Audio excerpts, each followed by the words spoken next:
undefeated bracket. Jim Davis, current players champion, 7-0, is playing against Noah Wallaert with Merfolk. He's undefeated but has picked up a draw.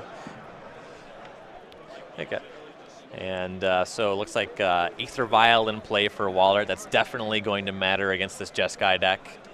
A ton. This is game 3, so 1 game apiece for the 2 of them. So for Wallaert, he had the turn 1 Aether Vial, which resolved. Now he has Island and Mutavault in play. On Jim's side, he has a pair of dual lands, but this is one of those. This is a scary spot to be on as a control deck to try to face off against this. Yep, and we don't know exactly how Jim sideboarded. In the main deck, there's 2 Spell Singers, 3 Mana Leak, and 3 Remand, which are all pretty much blank against Aether Vial. Presumably, at least the Remands have gotten out of the deck. Yes. And it looks like a Mana Leak is in Jim's hand currently.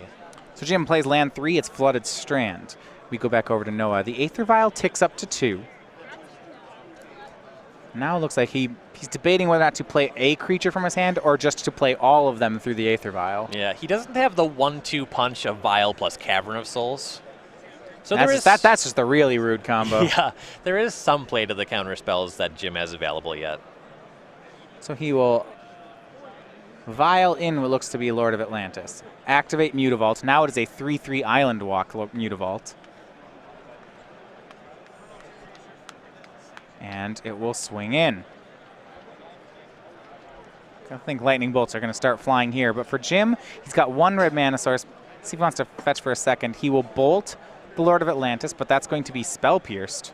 Now Jim will pay. I'm a little surprised to see Spell Pierced used that way. Yeah, that's a very aggressive Spell Pierce.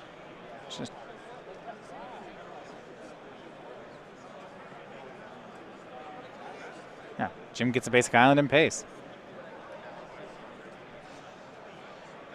So he'll take 2 off the Mutavault.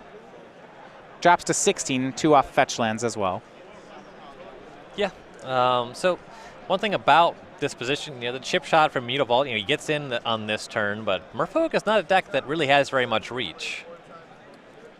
If Jim can keep pace with Lightning Bolts and Snapcaster Mages, then he'll be just fine. Yeah. Looks like at least 1 Mana Leak stranded in Jim's hand. He'll play Steam Vents for the turn and pass. We go back over to Noah, draws another Mutavault.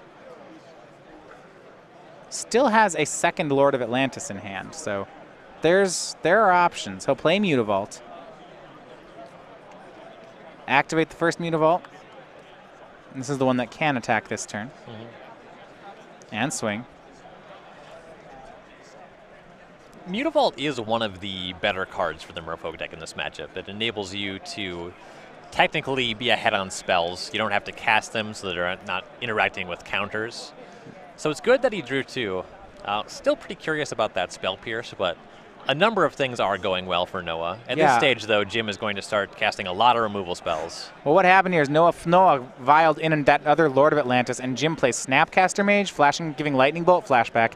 He bolts away the Lord of Atlantis and then blocks the Mutavault, and this all works. Noah loses everything there. Yeah, and Jim's still at 16. His position is looking pretty solid at this point.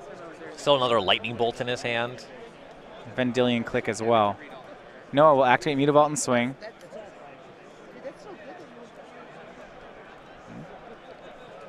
Jim may just continue to bolt it.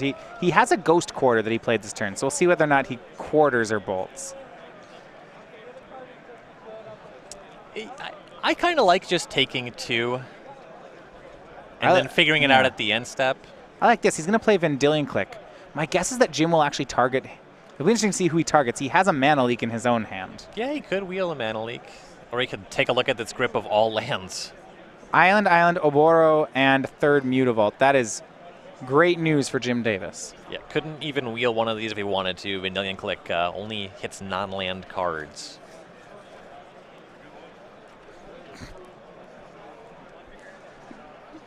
I'm kind of surprised Jim went for the block there. The idea is that Noah is just out of gas, and he can kind of do whatever he wants from this point. Though I like having the clock on the table anyway.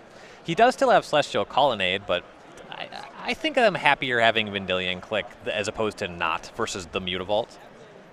So Noah continues to make land drops here. He has played his 3rd Mutavault. He'll now activates it. Decides again, it'll be Mirror Regery. And he casts it instead of playing it through Aether Vial, so Jim gets to cash in the Mana Leak.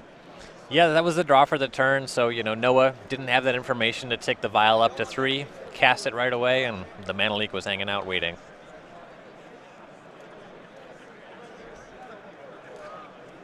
Well, Jim has parried all the blows that Noah has to offer, and with a hand of lands, we'll see how he wants to close out. What I like about how Jim's played this is he has used his non-kill spells to kill Noah's creatures. We have seen Snapcaster Mage trade with Mutavault, Vendilion Click trade with Mutavault, Mana Leak trade with Mirror Regery, so that at this point, Jim's remaining hand is Bolt, Helix, Snapcaster Mage. It's a very good hand. Right. He hasn't had to use any of them. Curse Catcher from Noah. Now he ticks the Vial up to 3 on that turn. Jim, though, having none of it, will just draw. Draws Steam Vents. Still a very healthy 16 life. And just passes the turn. Declines to even play the Steam Vents. So, hanging on to Steam Vents, you could theoretically discard it to a Nahiri down the road. I kind of like playing the Steam Vents because it would open up the avenue to start attacking with Celestial Colonnade and leaving up Lightning Helix or Bolt mana. Yeah. I think what this to me says is that Jim is not planning on maybe he's not planning on using Colonnade as the win con. Yeah. The way he's played this game suggests that he's not really interested in closing the game. He can play this all day. Noah ticking his Aether Vial up to 4, so we're still looking at cards like Master of Waves in the deck then. Jim draws a second Lightning Helix. Now he'll go ahead and play that Steam Vents. Now with 9 points of burn in hand plus a Snapcaster Mage. And a Colonnade, yeah. It's starting to be pretty clear how quickly Jim can close the game. Though at this point, Noah started to draw a couple creatures of his own. Lord of Atlantis played off Cavern of Souls. Noah will then activate his Mutavault. Swing with Mutavault and Curse Catcher. This is an attempt for 5 damage.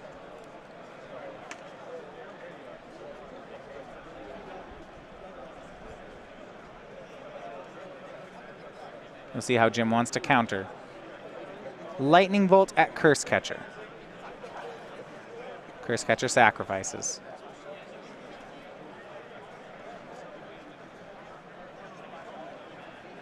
Snapcaster Mage on Lightning Bolt.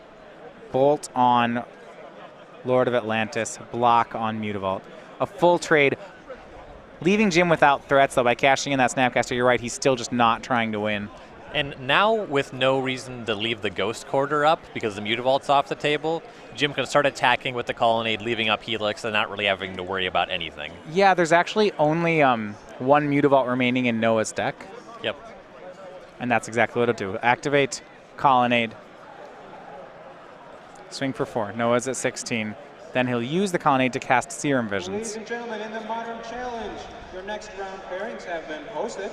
Once again, a path and a land. He'll put the Path to Exile on top, land on the bottom. Have been posted.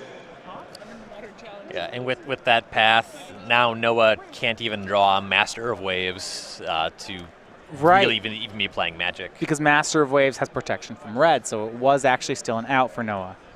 But that draw should take care of that. Jim will play Flooded Strand. His hand is still Path and 2 Helix. And Colonnade will go back to work. Yeah, Noah did find the 4th Mutavault, but Jim is much less concerned with that at this point in time. Well, he's racing it. Noah drops to 12 on that attack. Yep. Jim still has a bunch of burn in hand, and Lightning Helix gains life. Mutavault activates. Swings. We'll see if Jim... Yeah, Jim just takes it. He's winning the race now. Yep.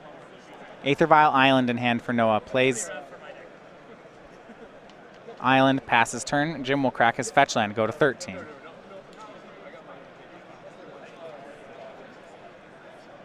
So double Helix doesn't kill Noah just yet. So what I like here is, I'm guessing, so this is a matchup that before the Nahiri was part of Jeskai, Nahiri is part of the Jeskai deck, this was already a pretty decent matchup for Jeskai. Yeah, you're pretty overloaded on removal spells. You have access to Path to Exile, so Master Waves isn't as good against you as against some other decks. I wouldn't be surprised to learn that Jim actually sides out the Nahiri and Emrakul in the matchup. Which goes back to the old school deck. I'd believe that. Here's Colonnade turning into the 4-4. It's going to hit Noah again. He drops to 8. Picks up the Oboro. All right. Going out on my terms with my Oboro.